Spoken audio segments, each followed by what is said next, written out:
What's up, brothers? Man, I hope you're having a great week. I'm actually preparing to go to Romania.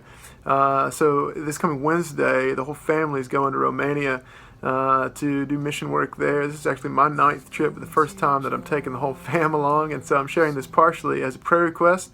I'd love for you guys to join me in prayer about this. I'm very excited that the whole fam is going, also a bit nervous about that. Nervous to take the littles overseas to a foreign country. But I've lost all my hair, so I guess I've got nothing to lose, right? No, I'm very excited, but I'm also a bit nervous, and I would love for you guys to pray that God would use us while we're there, but that also God would work in us while we're there. I also share this as a bit of a segue to what I'd like to share with you today and next week. I want to take a bit of a break from Proverbs while I'm in Romania to share with you a couple of my favorite stories that I've encountered while traveling there. So the first story that I wanted to share with you today, I first heard when I was in the village of Brusturi. The village of Brusturi is about an hour and a half outside of the city of Oradea, which is kind of our hub. It's a little mountain village. It's quite a difficult village, kind of hard to the gospel, but we've enjoyed our ministry there, and especially have enjoyed the pastor of the church that we work with there.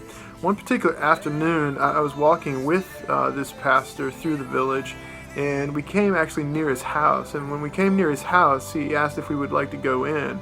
And of course we said sure. So myself, another team member, and a translator went with him into his house, and we were just sitting there, and he was able to give us some water, and he began to tell some stories.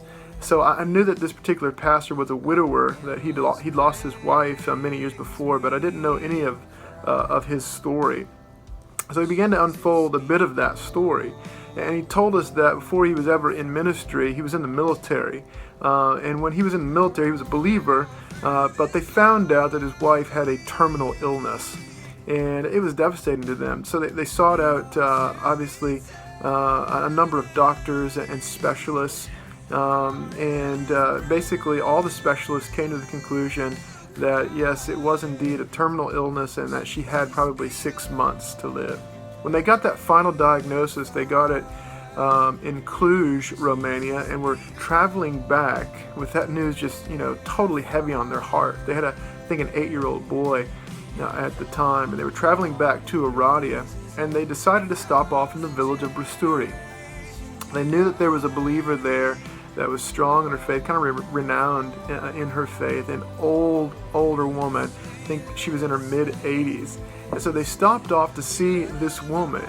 And I can just imagine it in my mind, this woman meeting them there. And she initially and immediately knew that they were discouraged, right? She could just see it on their face. And so she asked them, almost right out the gate, she asked them, well, why are you so discouraged? And so they unfolded to her the news that the wife was going to die. And so she said, have you prayed? She looked him square in the eyes and said, have you prayed? And they were like, of course we've prayed. Yeah, we've prayed. And she said, have you really prayed? And they were like, yes, we've prayed. And then she said this, have you heard about the king in the Old Testament named Hezekiah, who asked the Lord for more time, and he gave him 15 more years of life? And they were like, yes. And she said this, do you believe that we serve the same God today as was in the day of Hezekiah? And they said yes. And she said, no, you don't. Literally, she looked at these people and said, no, you don't. And when he was sharing this with me through the translator, he made this facial expression like he was totally blown away that she said that. But at that moment, she dropped to her knees and she began to pray. And he told us that she prayed like he'd never heard anyone pray before. And she sought to beseech the Lord for this lady and for her life. And eventually they all dropped to their knees and they just started praying there. And the end of the story is something that I still struggle a little bit to believe. But he looked at us and he said, and my wife lived 15 more years. Exactly 15 more years. And I was like, are you serious? Is this real? And he said, she got to see our son grow up. She got to even meet her first grandchild. I was blown away. I was so encouraged. I was so rebuked for my lack of faith. And so I wanted to share that with you guys. number one, just to increase your faith, but also to ask you, do you believe that we serve the same God today? Right? What burden do you have? I don't know what you're going through, particularly what you are seeking God for, but I would ask you some similar questions. Do you believe that God will answer? Do you really believe? Right? Do you believe that we serve the same God today as was in the days of Hezekiah? Listen, the point is not that God will always do what he did for that family, right? We know that God is totally sovereign and he's always good no matter what he does. The point, though, is this. He can.